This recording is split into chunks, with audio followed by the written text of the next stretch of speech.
everybody. Oh my God, I've missed you so much. Welcome to Momentum Minutes. Hopefully you have been staying up to date, following the Momentum Minutes hashtag, leaning into these legislative session updates and these bills to watch. And thank you for everyone for your questions and your feedback, letting me know what you want to hear and some things and some questions on your mind. So today is a very, very special day, not only because we have my ace in advocacy, my close friend, Mr. Justin Kernan, JK speaks himself, the all-time advocacy king, right? He is back with us today. Well, he's a permanent staple. He's never leaving. I told him that before, and I will say that again on camera. Super excited to have him. But this is also a very big day at the Georgia Legislature. Under the Gold Dome, there's some big things happening today. So before we get into what today is, Justin, say hi to the people, please.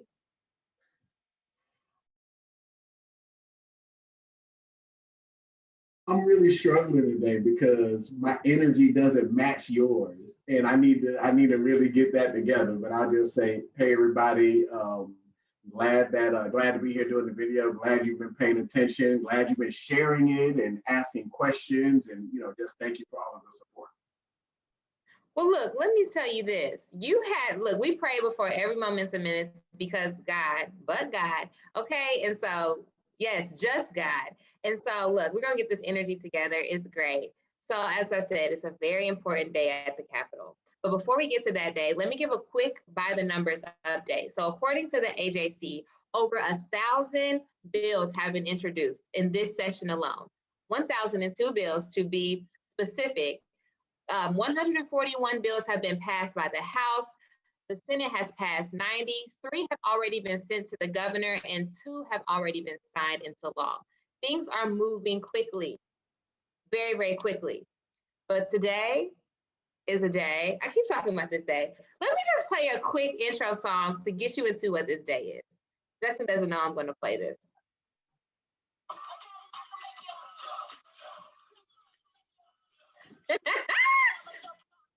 Okay, so if you did not hear, and they won't be quiet, listen, crisscross will make you jump. Y'all, today is crossover day. I'm surprised you know about crisscross. I'm not that young, Justin. Don't let the people see me say negative things toward you, Justin. Anyways, y'all listen. You done messed up my whole flow. So today is crossover day. So I'm gonna make it really simple. I'm gonna put it really simple. Justin's gonna go a little deeper for us. And this is one of our legislative lingo words.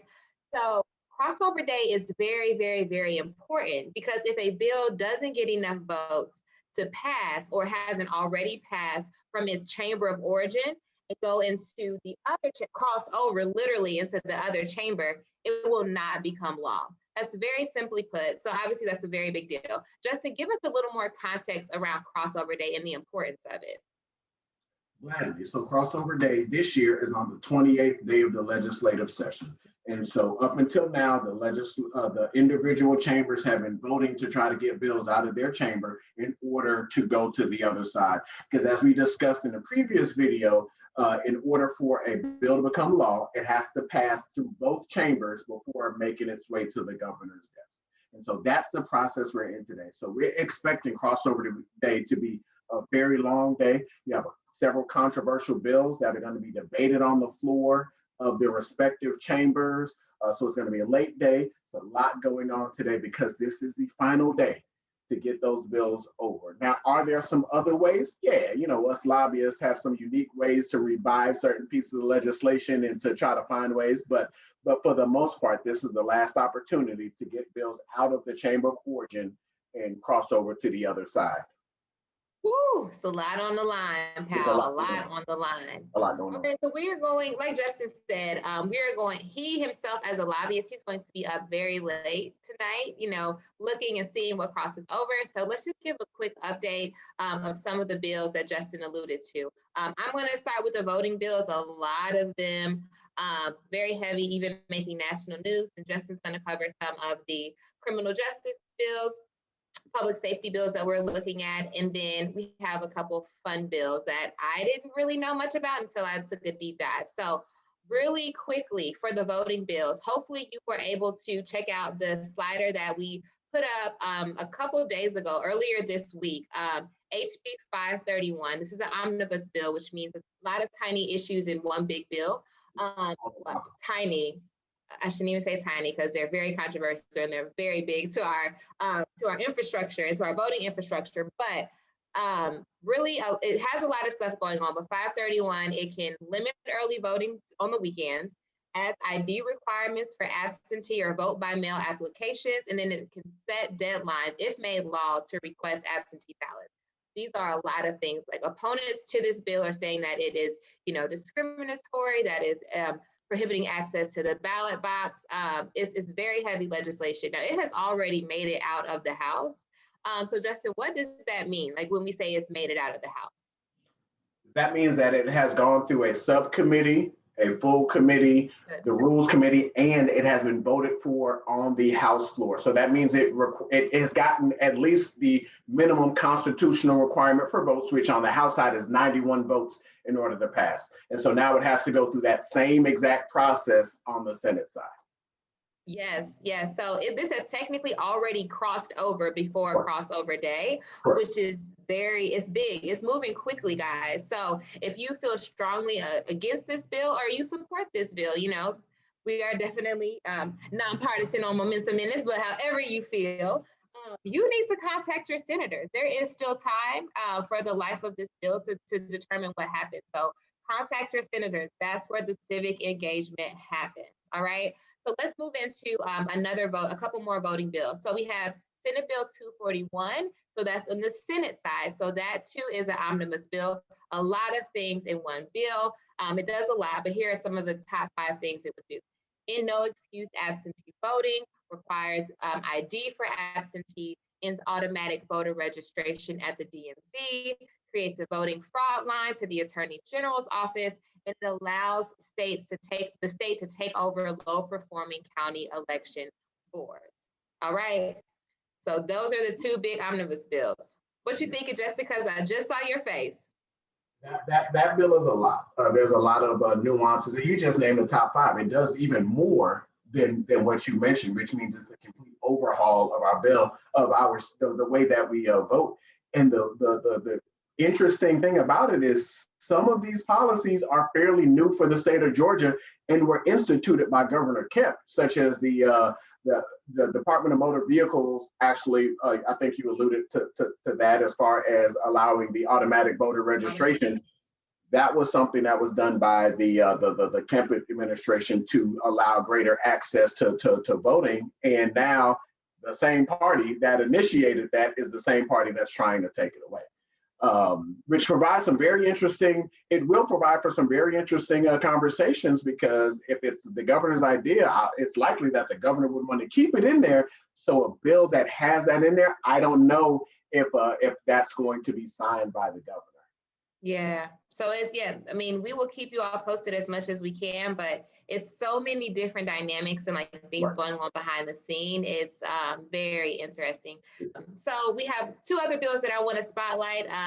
There have been a ton of voting bills, but for the sake of time, Senate Bill 69 would block voters from automatically being registered to vote when they get their driver's license. Again, this is another bill in the Senate that speaks to one of those things that we just talked about in that omnibus bill, that Senate Bill 241. So we're coming at this no longer being able to register to vote automatically in multiple ways. So keep your eye out on that.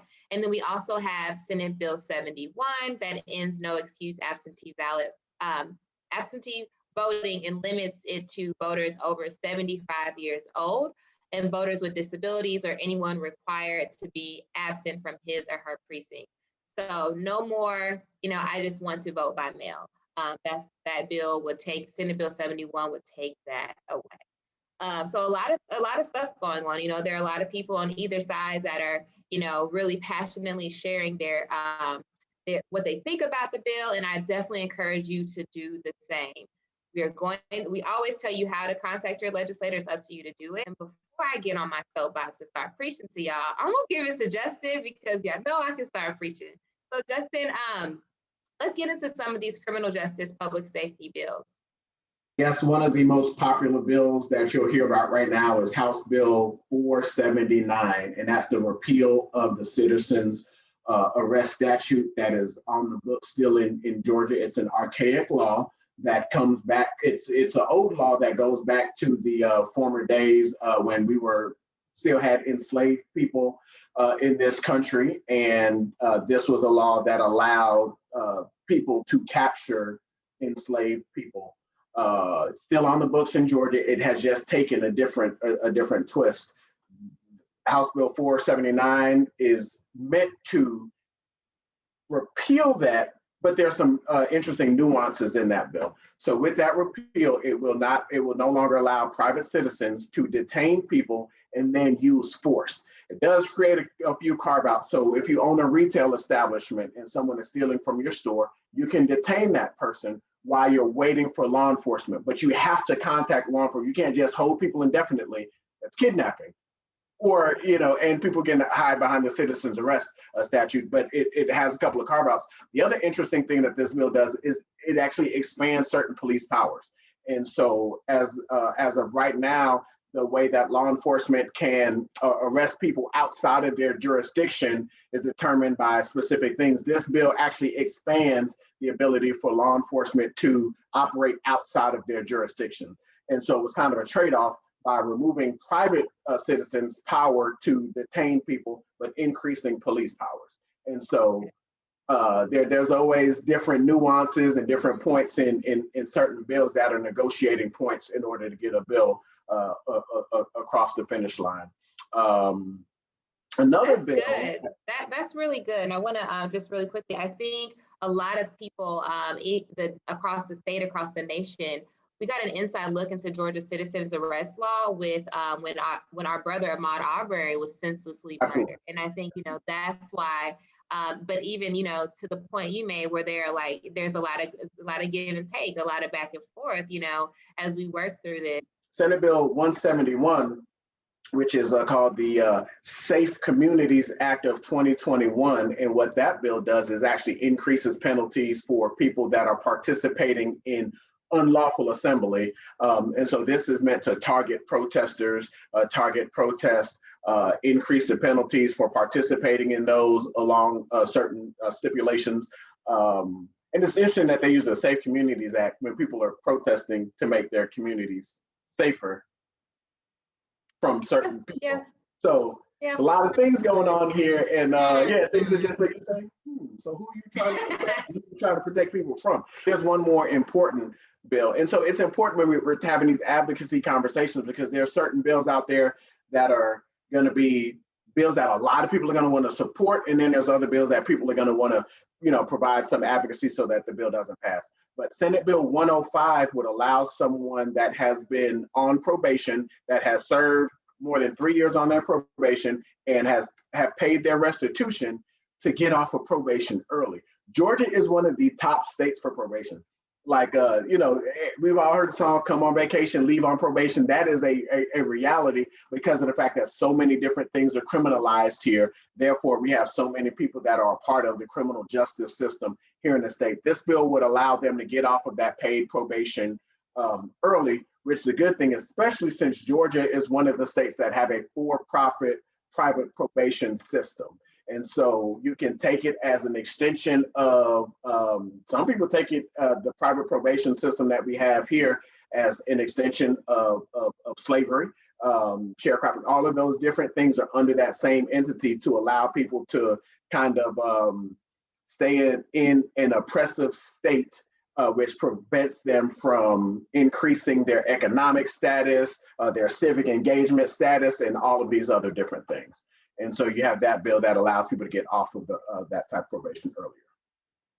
Okay, good. Thanks for covering that one. So we do have, I want to talk a little bit about this, the gambling bills that we have. I know we have Senate Bill 142. Now that bill would legalize and regulate sports betting through the Georgia Lottery. This has passed the Senate already. Now there's a bill in the House as well for gambling. Is that right, Justin? Yeah, for sports betting, there's another bill. So there's multiple bills. You have horse racing, different, a whole different situation, and then you have sports betting. House Bill 86 on the House side is a sports betting bill.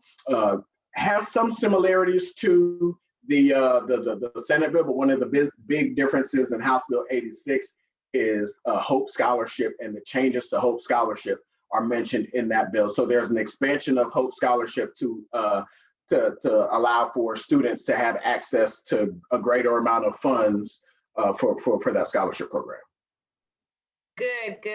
So this has been a quick overview. Now, I do want to close with some of the additional bills that we found. One that a lot of people have been asking me, I got a couple screenshots. Even one of my friends said, "Sis, is this true?"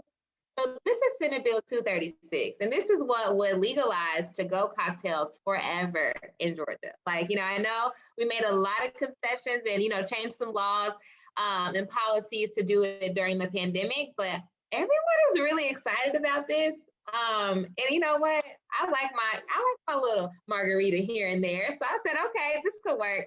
So so Senate Bill 236, if you're really passionate about it, feel free to reach out to I believe it's in the House. Justin was going to give us a quick update, but you could do 2 takeaway cocktails per entree in sealed containers. That is a very brief summary of it. Justin, where is Senate Bill 236 now? That bill passed the House and passed the Senate. And when I was at the Capitol the other day, when that process, you heard cheers when people were clapping and celebrating the passage of that bill. So a lot of people seem to be excited about to-go cocktails. And so since it passed the Senate, that bill has crossed over to the House, and so now it'll start that whole committee process in the House in order to make it all the way through and end up on the governor's desk to become law. So it still has a long way to go, but only 12 days to make it through that final portion. Good. Okay. Look at me saying good. Woo, child. Okay, look. One thing I did really find interesting, well, 2 more. Senate Bill 266. And this was just me and my research. So this bill requires students who participate in high school sports, they have to participate according to the gender that appears on their birth certificate. It's just really interesting just to see like the level of the different topics and really like what's happening day to day and that impact all Georgians. So that was interesting to me. And another one was HB 247. And this is very interesting to me because I know a lot of people that still do this. So this HB 247 will close the loopholes that allow drivers ticketed from using a cell phone while driving to avoid fines if they bring a receipt for a hands-free driving device to court. So basically, if you go to court and you say, but I have a hands-free driving device, then you can, it's scotch-free. You get to go home. But HB 247 will close that loophole. So look, stop texting and driving. Please. Just stop. Because if HB 247 passes, you cannot take your receipt to the court, people. So those are 2 that I thought were pretty interesting. But all of them, the bills that we covered, they are, really going to impact, should they be made law. Some for the good, some for the bad, it's just a lot going on. So hopefully this crossover day preview and just like these bills to watch have been helpful for you all. Again, we have to close like we always do, just really urging you all, okay, now that we gave you this information, now what? It's one, my 2 charges to you is stay in touch with us, but also with the content that we're putting out, and practice and get into the habit of first identify who your representative is. And then if you feel so led, reach out to them. We are here to support you with that reach out. I will even find the number for you and give you an email template. I will do that. I would do that, Justin. I would do that. Great, good for you. Be careful with what you volunteer to provide people, because folks are going to start blowing you up for something that is fairly simple to do. So great. I know, but like some people lazy. And some people just don't know how to get that started. And so some of it is if you've never done it, it can seem very daunting. And everyone doesn't know how to do exactly that. But please, legis.ga.gov. That's how you can watch the General Assembly. You can watch the floor hearings. You can watch committee hearings. You can read about a lot of the legislation that we're talking about. But on that, you can also, once you've identified who your legislators are, you can go on that website and you can pull up your list of House members and your list of senators. And then you can also click on their name and get, I think their office numbers are on there, and you can also get their emails so that you can contact them in order to let your voice be heard, because this is a time. Kelli and I provided you with a great amount of information. We've talked about several bills. I know that there's something that we spoke about that should touch everybody. And so if that's the case, reach out to someone, let them know how you feel about it, because voting is just the beginning. Advocacy is the real work. That's what we should all be trying to do, because that's when we're allowing our voice to actually resonate. Well, go ahead and just drop the mic, child, because I don't have anything to add to that. Drop it, walk. Oh, okay, well, come back. We gotta say bye to the people. Come back. Come back. Okay, so look, that's it. I couldn't have said it better, Justin. Thank you so much for joining us on Momentum Minutes for our crossover day edition. This is great. Again, let us know what you need. Share comments with us. Share this with your friends. And until next time, love y'all.